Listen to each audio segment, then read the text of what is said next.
Is the first-time home buyer market dead? Let's find out. Hey everybody, Sean here. I want to talk to you about 5 things that have definitely become a topic of conversation lately. Have people who are the first-time home buyers in our market, have they been priced out? I'm actually working with a couple right now who's looking for their first-time home. They actually want to buy it before they get married, so our timetable is a little bit crunched, but we've also set realistic expectations to say, listen, we want to find that ideal opportunity, so let's navigate this journey together. So I want to share with you 5 things that I think are of great value if you are a first-time home buyer. Number 1, in a competitive market, smart strategies win. Some areas have seen price adjustments, meaning, not every home is skyrocketing in price. Listen, sellers are more open to concessions like closing cost assistance and rate buydowns. And off-market and new construction opportunities can provide you with way better deals with buyer incentives. Listen, there is some truth to the old adage, buy the ugliest house in the nicest neighborhood. Number 2, interest rates are starting to drop from its recent highs. Mortgage rates have started to decline. They're right now currently around 6.5%, making homeownership slightly more affordable.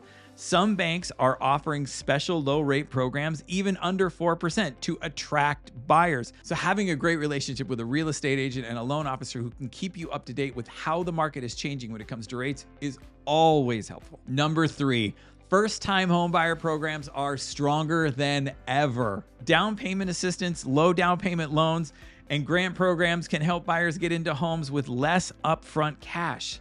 Lenders are getting creative. Buyers who explore their options can find out amazing financial advantages, which brings us back to, again, having a great relationship and communicating with your agent and loan officer, which I think I'm just going to keep beating that drum, keeps you in the know of what is going on out there in the market. Number 4, buying now means equity sooner. Rents are still rising, meaning waiting could cost more in the long run.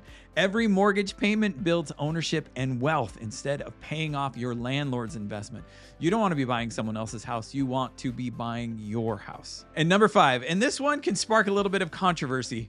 Marry the home, date the rate still applies. Interest rates may not be ideal, but you can always refinance later when they drop.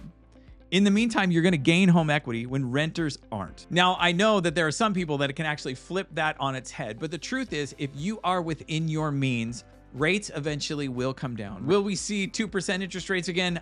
Probably not likely for a very long time. But understanding that this is where the market is, and one thing we do know, equity in home ownership is always a strong investment proposition. Listen, I realize I gave you a 30,000-foot overview. There is so much of a deeper dive that we can go into this. Please don't hesitate.